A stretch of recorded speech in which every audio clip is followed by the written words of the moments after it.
નમસ્કાર. શ્રીમતી શાંતાબેન હરિભાઈ ગજેરા ઉચ્ચતર માધ્યમિક શાળા અમરેલી દ્વારા ઓનલાઈન વિડીયો ટીચિંગની અંદર આપ સૌ વિદ્યાર્થી મિત્રોનું સ્વાગત છે. ધોરણ 12 વિષય અર્થશાસ્ત્ર, ચેપ્ટર 2 વૃદ્ધિ વિકાસના નિર્દેશકો.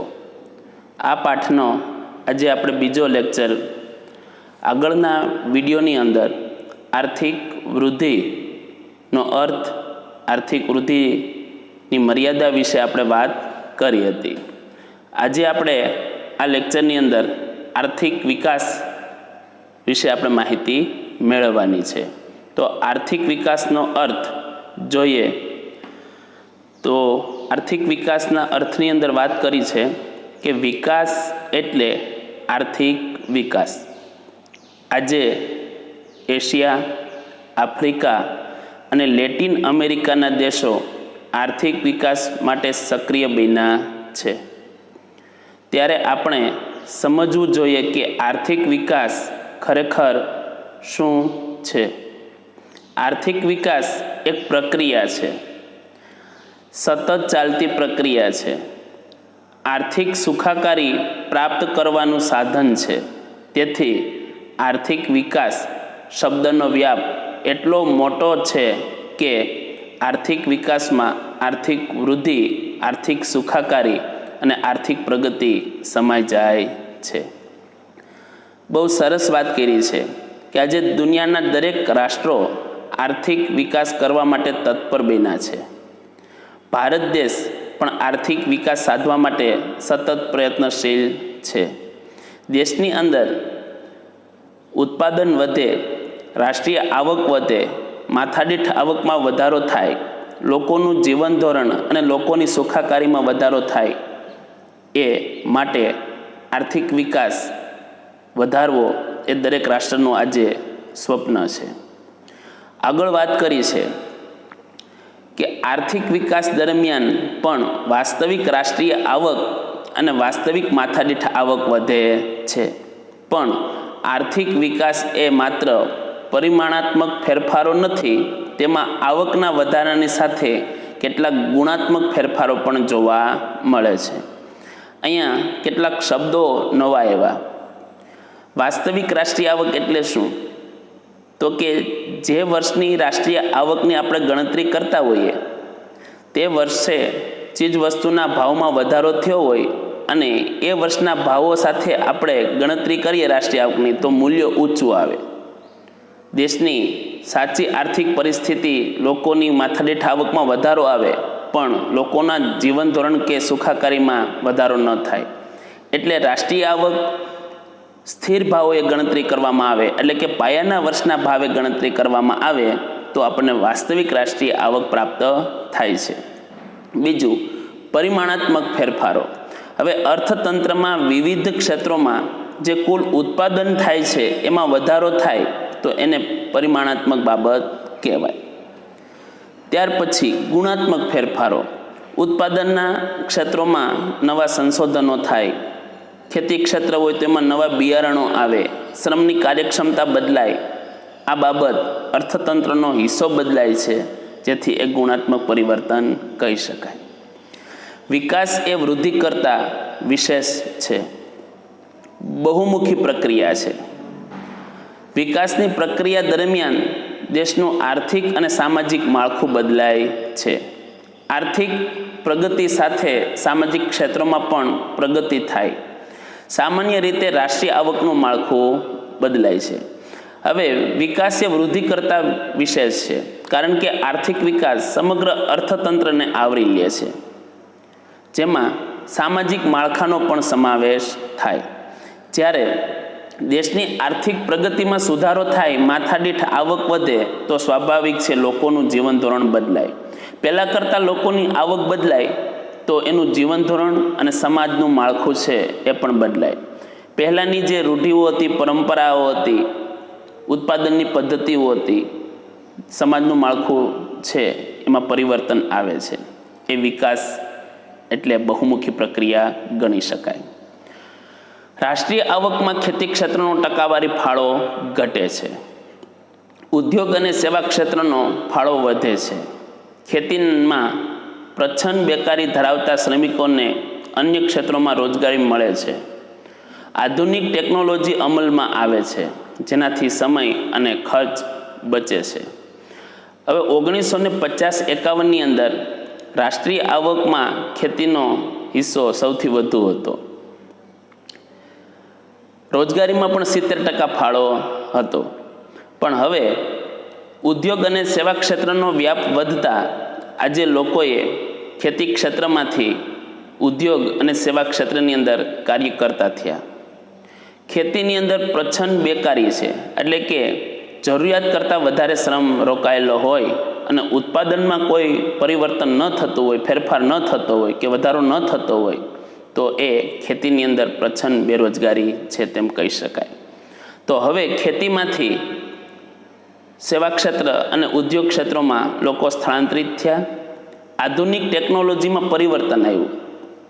ઉત્પાદનના નવા સાધનો, યંત્રો એ આધુનિક બન્યા. આનાથી સમય અને ખર્ચ બચ્યો. બીજું કે ઉત્પાદનમાં પણ વધારો થયો, જેથી કરીને આર્થિક વિકાસ થયો તેમ કહી શકાય. નવા બિયારણો શોધાય છે. ખેતી ક્ષેત્રે અનાજ, કઠોળ, તેલીબિયા વગેરેમાં નવા હાઇબ્રિડ બિયારણો શોધાય, જેને પરિણામે ઉત્પાદન વધે છે. આવક અને વહેંચણીનું સંસ્થાકીય માળખું બદલાય છે. આ બધા માળખાકીય પરિવર્તનોને કારણે ગરીબી, બેકારી અને અસમાનતા ઘટે છે. આર્થિક વિકાસની સાથે ઉત્પાદન વધે છે, વહેંચણીમાં પરિવર્તન આવે છે. માળખાકીય પરિવર્તનો એટલે અર્થતંત્રનું જે માળખું છે, આ માળખાકીય પરિવર્તનો થાય, સુધારો થાય, જેથી કરીને દેશની ગરીબી અને બેકારી ઘટે છે અને આવકની અસમાનતા પણ ઘટે છે. હવે આર્થિક વિકાસની વ્યાખ્યા જોઈએ તો આર્થિક વિકાસની વ્યાખ્યામાં પહેલી વ્યાખ્યા માઇકલ ટોડરો એ આપેલી છે. આર્થિક વિકાસ એ બહુ પરિમાણીય પ્રક્રિયા છે. એક કરતાં વધુ ક્ષેત્રોમાં પરિવર્તન થાય છે. એક કરતાં વધારે વિભિન્ન ક્ષેત્રો સાથે જોડાયેલી બાબત છે, જેથી કરીને આર્થિક વિકાસ એ બહુ પરિમાણીય પ્રક્રિયા છે. રાષ્ટ્રીય આવક, માથાદીઠ આવક, ઉત્પાદન, સામાજિક માળખું વગેરે જેવી બાબતો આર્થિક વિકાસ સાથે જોડાયેલી છે, એટલે બહુ પરિમાણીય પ્રક્રિયા ગણી છે. બીજી વ્યાખ્યા, આર્થિક વિકાસ એ એવી પ્રક્રિયા છે કે જે હેઠળ ગરીબી રેખા નીચેની વસ્તીમાં વધારો ન થાય, આવકની વહેંચણી વધુ અસમાનતા ધારણ ન કરે, તે શરતોને આધીન રહીને દેશની માથાદીઠ વાસ્તવિક આવકમાં લાંબા સમયગાળા સુધી વધારો જન્માવે છે. આ વ્યાખ્યા G.M. મેયરે આપી છે.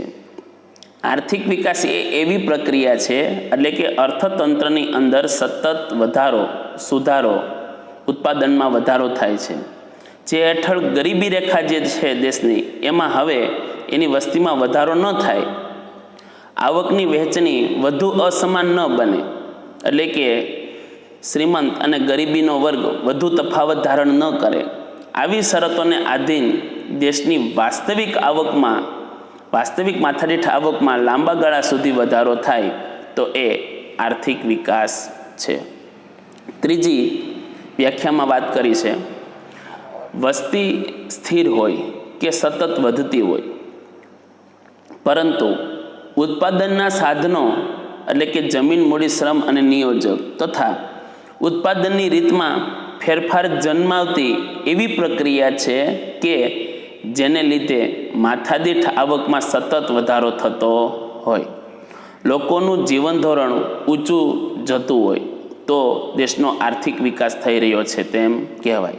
મતલબ કે ઉત્પાદનના જે સાધનો છે એ સાધનોની રીતમાં ફેરફાર જન્માવી, પહેલાં કરતાં વધારે ઉત્પાદન પ્રક્રિયા સક્રિય બનાવી અને શ્રમને વધુ ગતિશીલ બનાવી અને માથાદીઠ આવકમાં સતત વધારો થતો હોય. જો માથાદીઠ આવકમાં વધારો થાય, લોકોની આવકમાં વધારો થાય તો સ્વાભાવિક છે કે લોકોનું જીવન ધોરણ ઊંચું જાય, તો દેશનો આર્થિક વિકાસ થઈ રહ્યો છે તેમ કહી શકાય. તો આ વ્યાખ્યા મેકલપે આપેલી છે. હવે આપણે આર્થિક વિકાસના લક્ષણો વિશે વાત કરીએ તો આર્થિક વિકાસના લક્ષણો એમાં પહેલું લક્ષણ છે આર્થિક વિકાસ એ સતત ચાલતી પ્રક્રિયા છે. આર્થિક વિકાસની પ્રક્રિયા ચોક્કસ દિશામાં નિયત ક્રમમાં ધીમી પણ મજબૂત પ્રક્રિયા છે. કોઈ પણ દેશમાં વિકાસની પ્રક્રિયા શરૂ કરવાનું કામ સરળ છે, પણ તે જાળવી રાખવાનું મુશ્કેલ છે. સામાન્ય રીતે વિકાસની પ્રક્રિયા શરૂઆતમાં ઝડપી હોય છે, પણ સમય જતાં વિકાસની પ્રક્રિયા ધીમી પડે છે. હવે અર્થતંત્રમાં સુધારો કરવા માટે ઉત્પાદનના સાધનો દેશની અંદર વધુ મૂડીરોકાણ હાથ ધરી અને ઉત્પાદન વધારે તરફ આપણે ગતિમાન બની શકીએ કે ગતિમાન થઈએ. હવે શરૂઆતના તબક્કામાં ઉત્પાદન વધે, માથાદીઠ આવક વધે છે, રાષ્ટ્રીય આવકમાં વધારો થાય છે. એટલે શરૂઆતની પ્રક્રિયા એ ઊંચી હોય છે, ઝડપી હોય છે. શરૂઆતનું કાર્ય સરળ છે, પણ એક તબક્કે આ રાષ્ટ્રીય આવક સ્થિર થાય છે, આર્થિક વિકાસ સ્થિર થાય છે. કારણ કે અમુક પ્રકારનું ઉત્પાદનથી લોકોની જરૂરિયાતો પૂરી થઈ ગઈ હોય એટલે પ્રાથમિક કક્ષાની માંગ ઘટી જાય છે, પછી મોજ શોખની એની વસ્તુઓની માંગ થાય છે. જેથી કરીને શરૂઆતની પ્રક્રિયા ઝડપી હોય છે અને સમય જતાં આ વિકાસ લાંબા ગાળે ધીમો પડે છે, સ્થિર થાય છે. એટલે લાંબા ગાળે આ પ્રક્રિયા જાળવી રાખવી જરૂરી બને છે. તો પહેલો મુદ્દો આર્થિક વિકાસ એ સતત ચાલતી પ્રક્રિયા છે, પહેલું લક્ષણ. બીજું લક્ષણ છે પરિમાણાત્મક અને ગુણાત્મક પરિવર્તન થાય છે. આર્થિક વિકાસમાં ઉત્પાદનમાં વધારો એટલે પરિમાણાત્મક અને સંશોધનો દ્વારા વસ્તુની ગુણવત્તામાં સુધારો જેવા ગુણાત્મક પરિવર્તનો પણ થાય છે. આ ગુણાત્મક પરિવર્તનો વધારે થાય છે. પરિમાણાત્મક બાબત એટલે કે અર્થતંત્રમાં વિવિધ ક્ષેત્રોમાં કુલ ઉત્પાદનમાં થતો વધારો એ પરિમાણાત્મક પરિવર્તન છે. જ્યારે ગુણાત્મક પરિવર્તન એટલે કે ઉત્પાદનના ક્ષેત્રોમાં નવા સંશોધનો થાય, નવી પદ્ધતિઓ ઉપયોગમાં આવે, શ્રમની કાર્યક્ષમતા બદલાય, ક્ષેત્રવાર અર્થતંત્રના હિસ્સામાં બદલાવ આવે છે, તે ગુણાત્મક પરિવર્તન કહેવાય. ત્રીજી બાબત, માંગમાં પરિવર્તન આવે છે. વિકાસ થવાથી લોકોની આવક વધે છે. રાષ્ટ્રીય આવક વધે એટલે માથાદીઠ આવક વધે છે. માથાદીઠ આવક વધે એટલે લોકો પાસે જે પહેલાં કરતાં વર્તમાન એટલે કે હાલમાં વધારે આવક આવી, આવક બદલાણી, જેથી કરીને માંગ પણ બદલાય છે. લોકોની રુચિ એટલે કે પસંદગી બદલાય છે. પરિણામે વિકાસની શરૂઆતના તબક્કામાં પ્રાથમિક વસ્તુની માંગ ઝડપી વધે છે. અનાજ, કપડાં, જીવન જરૂરિયાત વસ્તુઓ આ પ્રાથમિક માંગ કહેવાય. ત્યારબાદ મોજ શોખ અને સુખ સગવડની વસ્તુની માંગ વધે છે. એક વખત આવકમાં વધારો થયા પછી, પ્રાથમિક જરૂરિયાતો પૂરી થઈ ગયા પછી લોકો મોજ શોખની, સુખ સગવડની, ટેલિવિઝન, ફ્રીજ, ગાડી, વૈભવી મોજ શોખની વસ્તુઓ આ વગેરેની પાછળ લોકો ખર્ચ કરે છે. એટલે આવકને કારણે માંગ છે એ બદલાય છે. એટલે અહીં ત્રીજો મુદ્દો છે માંગમાં પરિવર્તન આવે છે. ચોથું, શ્રમની ગતિશીલતા વધે છે. વિકાસને કારણે શિક્ષણ વધતા શ્રમની ગતિશીલતા વધે છે. આર્થિક વિકાસ થાય એટલે અર્થતંત્રના જુદા જુદા ક્ષેત્રોમાં વિકાસ થાય છે. આંતરમાળખું બદલાય છે. શિક્ષણ, આરોગ્ય, બેન્કિંગ, પરિવહન વગેરે ક્ષેત્રોમાં સુધારો થાય છે. નવી રોજગારીની તકો વધે છે. એટલે શિક્ષણ વધતા શ્રમની માંગ છે એને ગતિશીલ બને છે. એટલે એક જગ્યાએથી બીજી જગ્યા પર કામ કરવા માટે શ્રમ ગતિશીલ બને છે. ત્યાર પછી પાંચમા મુદ્દામાં વાત કરી છે કે મૂડી સર્જનમાં વધારો થાય છે. વિકાસથી જુદી જુદી વસ્તુઓની માંગ વધે છે. નવા સાહસિકો આગળ આવે છે. તેથી મૂડી સર્જન અને મૂડી રોકાણના દરમાં મોટો વધારો થાય છે. હવે રાષ્ટ્રીય આવક વધે છે, માથાદીઠ આવક વધે છે અને આર્થિક વિકાસ થતો હોય તો આવી સ્થિતિ તેજીની કહી શકાય. તો આ તેજીની સ્થિતિમાં અર્થતંત્રની અંદર નફાનો લાભ મેળવવા માટે કેટલાક લોકો પાસે જે બચતો પડી હોય તો આ બચતો અર્થતંત્રની અંદર નવું મૂડી સર્જન કરે છે, જેને કારણે નવું મૂડીરોકાણ થાય છે અને મૂડીરોકાણમાં વધારો પણ જોવા મળે છે. છઠ્ઠું, ટેકનોલોજીમાં ફેરફાર થાય છે. હવે જેમ જેમ આર્થિક વિકાસ થતો જાય તેમ અર્થતંત્રમાં ઉત્પાદનની પદ્ધતિમાં યંત્રો નવા આવે છે. શરૂઆતના તબક્કામાં વિકાસ થતાં અગ્નિ અને પાણી આધારિત ટેકનોલોજીને બદલે કોલસા અને લોખંડ ઉપર આધારિત ટેકનોલોજી અપનાવતા વિકાસ દર ઝડપી બને છે. વર્તમાન સમયની અંદર આપણે કોલસો અને લોખંડ આધારિત ચીજવસ્તુનો બહોળા પ્રમાણમાં ઉપયોગ થવા લાગ્યો છે અને મોટાભાગની ટેકનોલોજી યંત્રગત બની છે. તો આ આર્થિક વિકાસનું આ લક્ષણ કહી શકાય. સાતમો મુદ્દો, અમુક તબક્કા બાદ વિકાસની પ્રક્રિયા સ્વયંભૂ હોય છે. વિકાસની દિશા અને વિકાસની પ્રક્રિયા ચોક્કસ દિશામાં હોય છે, પરંતુ અર્થતંત્રની સ્થિતિ અને વૈશ્વિક અર્થતંત્રના વલણોને આધારે એ સ્વયંભૂ બને છે.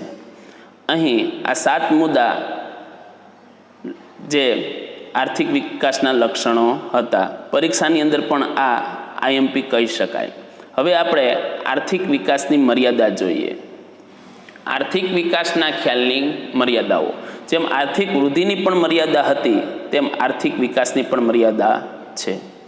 આર્થિક વિકાસ એ દેશની પ્રગતિને દર્શાવી શકે છે. પહેલા મુદ્દામાં વાત કરી કે આર્થિક વિકાસ દેશની કેટલી પ્રગતિ થઈ એ દર્શાવી શકે. આર્થિક બાબતોની સ્થિતિ બદલાવી શકે છે. પહેલાં કરતાં જે અર્થતંત્રની સ્થિતિ હતી એમાં નવો સુધારો થાય એ બતાવી શકે, પરંતુ તે સાચા અર્થમાં માનવ વિકાસની ચર્ચા કરી શકતું નથી, માનવ પ્રગતિનું માપદંડ બની શકતું નથી. કહેવાનું અહીંયા એ છે કે માનવે કેટલો વિકાસ સાધ્યો, માનવ પ્રગતિમાં શું પરિવર્તન આવ્યું એ આર્થિક વિકાસ દ્વારા બતાવી શકાતું નથી. તો એ પણ અહીંયા એક મર્યાદા કહી શકાય. બીજું, આર્થિક વિકાસને આર્થિક વૃદ્ધિની જેમ માપી શકાતું નથી. આર્થિક વૃદ્ધિ દર 3%, 5% અને વૈશ્વિક દેશોની તુલનામાં વૃદ્ધિ દર એ ટકાવારીની અંદર માપી શકતા, પણ આર્થિક વિકાસને માપવાનું કાર્ય મુશ્કેલ છે, કારણ કે આર્થિક વિકાસમાં સમાજમાં આવેલા પરિવર્તનોનો પણ સમાવેશ થાય છે. તેનું માપ કાઢવું કાર્ય મુશ્કેલ છે. હવે આર્થિક વિકાસ સમગ્ર અર્થતંત્ર અને સમગ્ર બાબતોને આવરી લે છે, જેથી કરીને સમાજના લોકોમાં શું બદલાવ આવ્યો, પરિવર્તન શું થયું, એનું સાચું માપ કાઢવું મુશ્કેલ બને છે. ત્રીજું, આર્થિક વિકાસ થાય તો પ્રજાનું જીવન ધોરણ ઊંચું આવે. આજે ભારતમાં આર્થિક વિકાસ થાય છે છતાં પ્રજાના જીવન ધોરણમાં ખૂબ સુધારો થયો નથી. એટલે વિકાસ એટલે જીવન ધોરણમાં સુધારો એવું કહી શકાય નહીં. ભારતની અંદર આર્થિક વિકાસ થાય છે, આપણો દેશ આગળ વધે છે, પણ પ્રજાનું જીવન ધોરણ ઊંચું આવ્યું છે. પણ આજે ભારતના કેટલાક આર્થિક પ્રશ્નો છે, ગરીબી, બેરોજગારી, આર્થિક અસમાનતા, તો આ બધી બાબતો અને પ્રજાના જીવન ધોરણમાં ખાસ કરીને સુધારો થયો નથી. તો આર્થિક વિકાસ થતો હોય તો આ બધી બાબતોમાં ઘટાડો થવો જોઈએ, જે ખરેખર સુધારો થતો ન હોય તો આર્થિક વિકાસ એ જીવન ધોરણમાં સુધારો લાવી શકાય નહીં. આ પણ એની એક મર્યાદા ગણી શકાય. તો આજે આપણે અહીં સુધી અભ્યાસ કર્યો, તમે મને સાંભળો એ બદલ તમારો ખૂબ ખૂબ આભાર. આગળના વિડીયો લેક્ચરની અંદર આપણે હવે પછીનું માહિતી આર્થિક વૃદ્ધિ અને આર્થિક વિકાસનો તફાવત આવતા વિડીયો લેક્ચરની અંદર આપણે જોશું.